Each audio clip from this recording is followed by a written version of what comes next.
on consumer advocates, because I'll tell you, in this province, as a consumer, some days I feel like I'm out there all alone. And guess what? I am. Just a couple of points that I wanted to raise about the idea that's been proposed in Bill 206, the Utilities Consumer Advocate Act. Overall, I do agree with this. Let me back up and start from the beginning. Sometimes I wonder if I'm a changeling in Alberta, because I definitely was born in Alberta, but I don't believe in deregulation of utilities. Because utilities are so critical to keeping us alive in this winter climate, I think utilities should be publicly owned and controlled. But that's not happening here in my beloved province, so I'll just have to suck that one up and carry on. But that is where I come from, so you'll understand where the rest of my argument is. And I was here for the sort of stage 2 of the electricity deregulation, much to my horror, because that, I swear to you, has not been a great deal for Albertans. And I continue to receive, I'm sure every MLA gets emails from people, and if you read the venting columns in the newspaper, wowee, you find this issue in particular coming up all the time.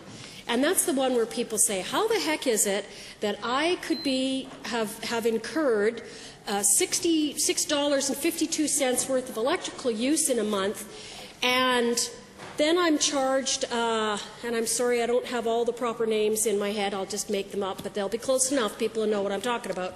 You know, then I'm charged a transfer fee, and I'm charged an administration fee on the transfer fee, and then I'm charged a delivery fee and an administration fee on the delivery fee, and at the end of the bill I've paid $72.59 for my $6.52 worth of electricity. What the heck is going on?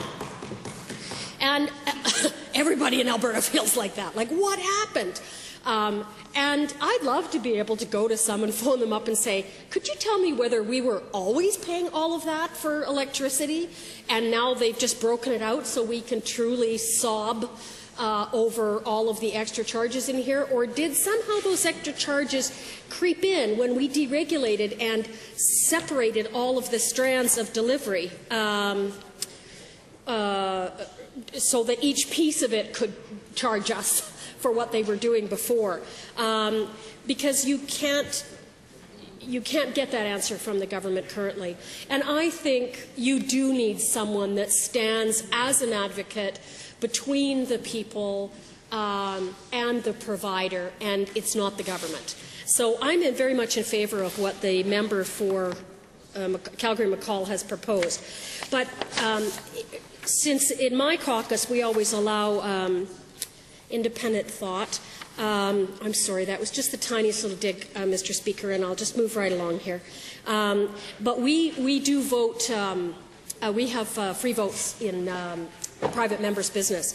So if I might make a few suggestions to my colleague that I just picked up as I went through the Act.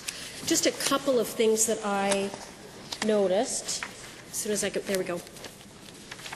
So on page 3 of the Act, in section E, it does, and I'm not going clause by clause, I'm just vaguely referring by waving the paper around that there might be something in the Act, in second reading, as we're discussing the principle of it, that would talk about reviewing the adequacy of and nature of government response to Commission's decision, which I find a sort of a strange requirement.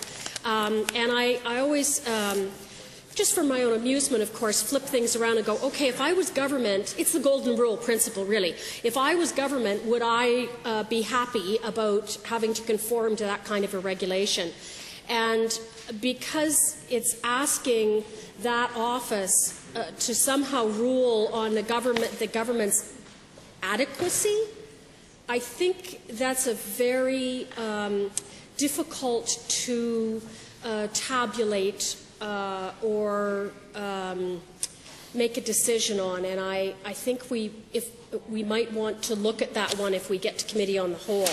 The second area is page 4, under the oath. Now, somebody could correct me on this one, but the way this was written, if it was lifted from another act, then we're probably good.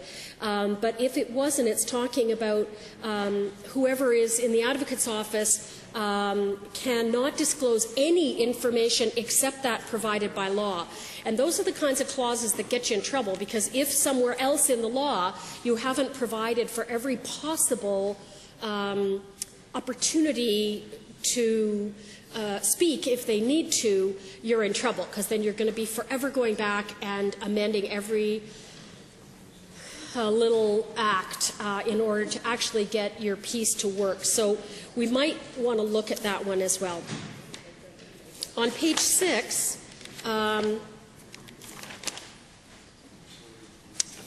it talks about,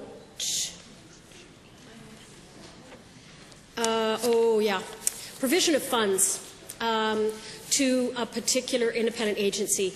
And again, I'm playing the golden rule here and flipping it over and going, okay, if I was on the government side, would I be happy about this? And I would be ecstatic, because if I didn't like the Utilities Advocate Office, I could just not fund them. And so what that clause essentially says is, provided that there's money that's been voted by the legislature, then it can be dispersed for various reasons, and then it goes on to list the reasons. And I think we need to be careful about how that clause is worded, because I ran the Advisory Council on Women's Issues for a number of years here in this province, and that was how they got us. That's eventually how they silenced us, is they just withdrew our funding. And then there was no money left for an office or to pay anybody or the per diems for the council members or anything, and that was the end. So we need to be a bit firmer about how money is provided, that money would be provided, for example.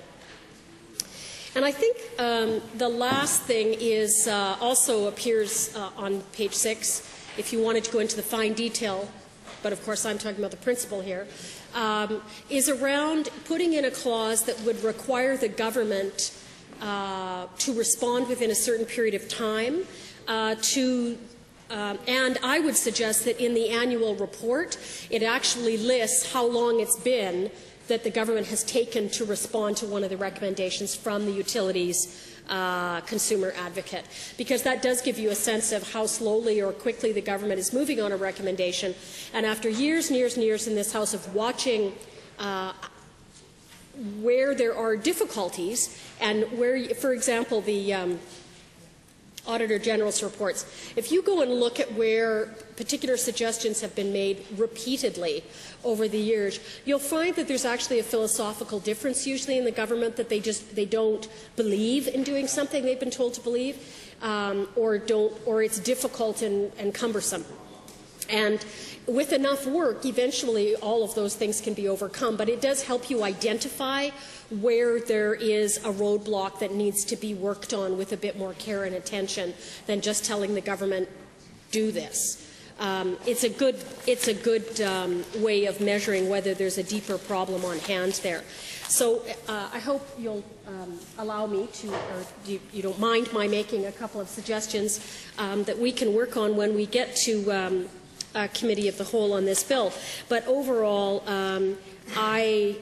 I do think this is a good idea, because I can't say that the current one that is inside of the department and reports directly to the minister, where we have tried to make use of that office through my constituency office in trying to assist constituents, we haven't always met with the success that we were hoping to meet with. So I think this might be preferable, and that's not to say that the staff there aren't doing a good job, but they may not be in a position to react to me as an MLA, or sometimes an opposition MLA. That certainly happens, where government minister says you're going to deal this way with government members and that way with opposition members, and that's just inappropriate, and I think we would want to lift something like this out of that and not allow it to happen. So vote for 206. Thank you.